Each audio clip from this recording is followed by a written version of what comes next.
Hello friends, સ્વાગત છે તમારું મારી ચેનલમાં. આજે આપણે બનાવીશું બિલકુલ બજાર જેવી જ મેંગો ફ્રૂટી.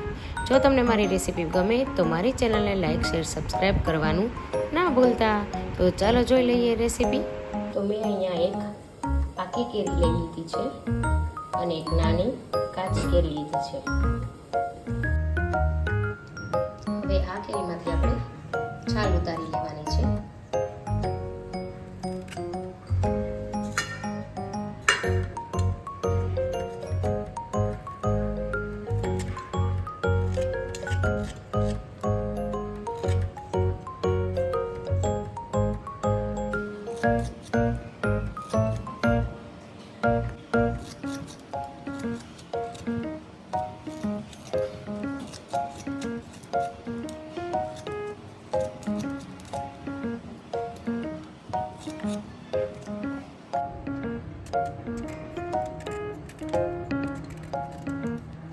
થોડી છાલ જાડી ઉતારવાની છે જેથી તે ક્રશ સારી રીતે થઈ જાય. હવે આપણી છાલ ઉતરી ગઈ છે. હવે આ રીતે તેના પીસીસ કરીને લઈ લેશું.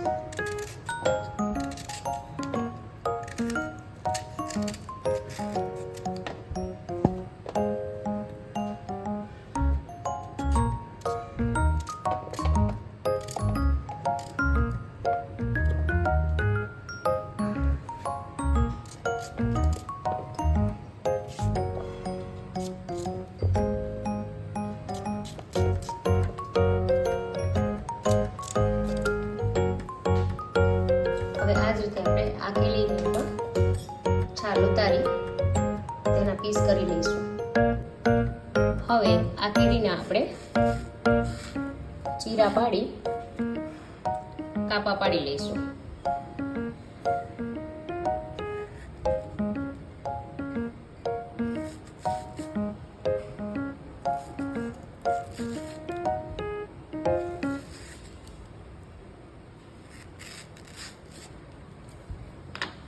આ રીતે ચીરા પાડી કાપા ખૂબ જ સરસ પડી જાય છે. આ રીતે ચીરમાં આ રીતે કાપા પાડી ચમચીથી ખૂબ જ સરસ નીકળી જશે.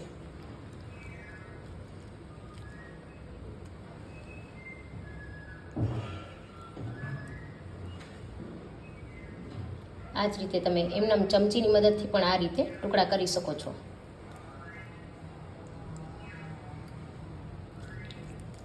આ રીતે ખૂબ જ સહેલાઈથી નીકળી જશે.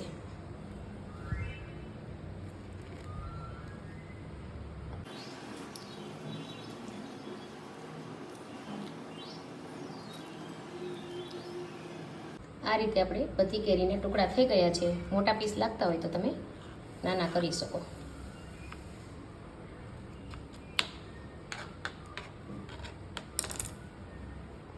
હવે આ ટુકડાને આપણે મિક્સર જારમાં લઈ લઈશું.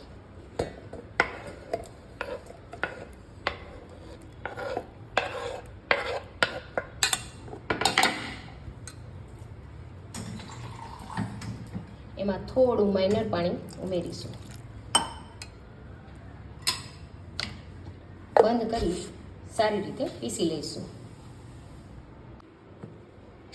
હવે આપણે કેરીના ટુકડા પીસાઈ ગયા છે.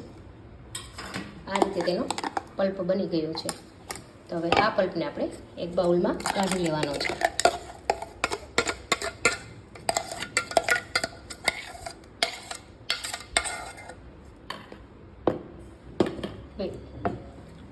હવે પાછું આમાં આપણે કાચી કેરીના ટુકડા ઉમેરીશું.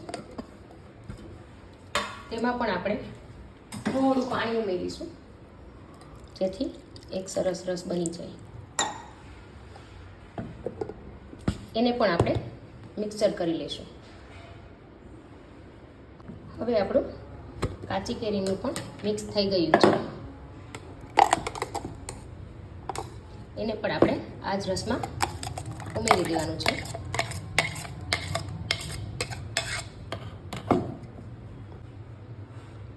આ જારમાં થોડું પાણી ઉમેરી મિક્સ કરી ઉમેરી દઈશું.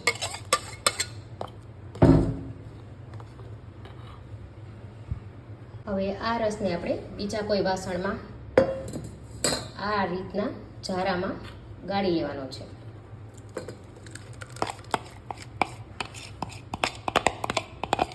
આ રીતે ગાળવાથી ટેક્સચર બિલકુલ બહાર જેવું જ આવશે.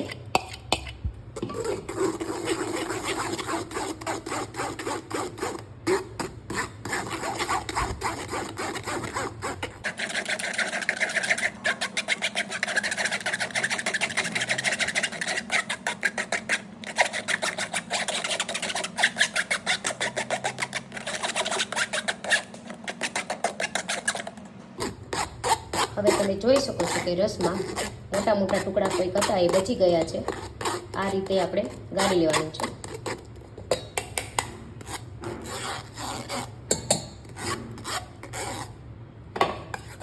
આપણો પલ્પ એકદમ સરસ તૈયાર છે.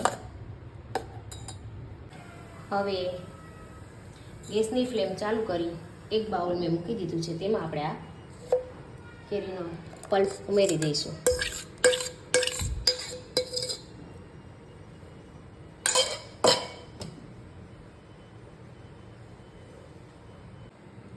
સાથે જ આપણે એમાં આ 1 વાટકી જેટલી ખાંડ મેં અહીંયા લીધી છે તે પણ ઉમેરી દઈશું. ફ્રૂટી હંમેશા મીઠી જ હોય છે, તો તમે જો થોડી ખાટી મીઠી ખાવા માંગતા હોય તો ખાંડ તમારા ટેસ્ટ મુજબ થોડી ઓછી વધુ લઈ શકો છો. હવે આમાં આપણે અડધો કપ જેટલું પાણી ઉમેરીશું અને આપણે તેને કન્ટિન્યુઅસ ચલાવતા રહીશું.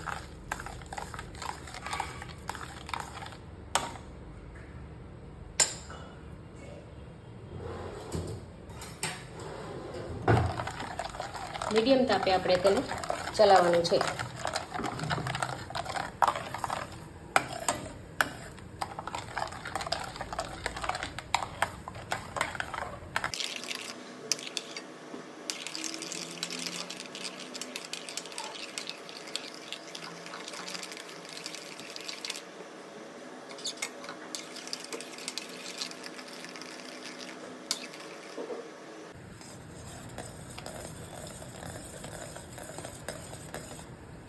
હવે ઉફાણો આવી ગયો છે, ત્યારબાદ આપણે તેને 2 થી 3 મિનિટ સુધી કન્ટિન્યુ ચલાવીશું.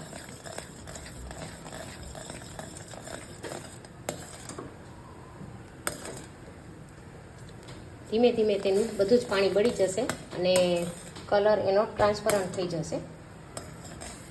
ત્યાં સુધી આપણે તેને ચલાવી લેવાનું છે. હવે આમાં એક ઉભરો આવી ગયો છે, સરસ કલર પણ ટ્રાન્સપરન્ટ થઈ ગયો છે, તો આપણે તેને બંધ કરી દઈશું. હવે થોડું ઠંડુ પડે ત્યાર પછી આપણે તેમાં પાણી મિક્સ કરીને ફ્રૂટી બનાવીશું.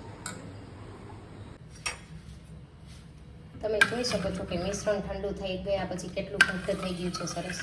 તો હવે આપણે તેમાં 1 લીટરની આસપાસ પાણી ઉમેરીશું.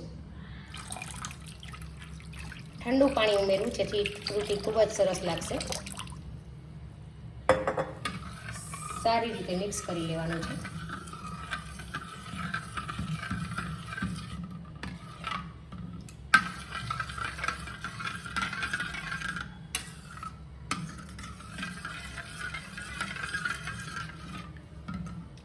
ફ્રૂટીનો કલર જો ખૂબ જ સરસ આવી ગયો છે.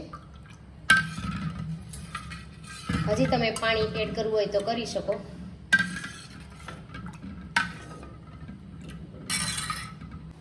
હવે આપણે હજી એને થોડું વધારે ચીલ્ડ કરવા માટે ગ્લાસમાં બધામાં 1-1 બરફનો ટુકડો નાખીશું.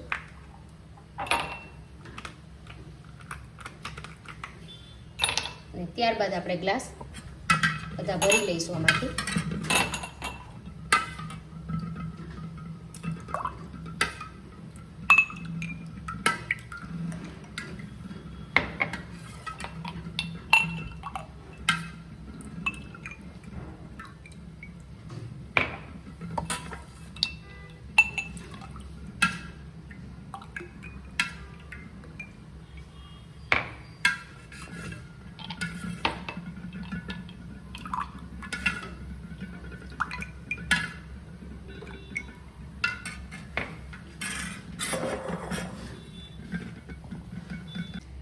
અહીંયા ટોટલ એટલામાંથી આ પૂરા 5 ગ્લાસ ફ્રૂટીના ભરાયા છે. હવે આપણે તેને એક પ્લેટમાં સર્વ કરીશું.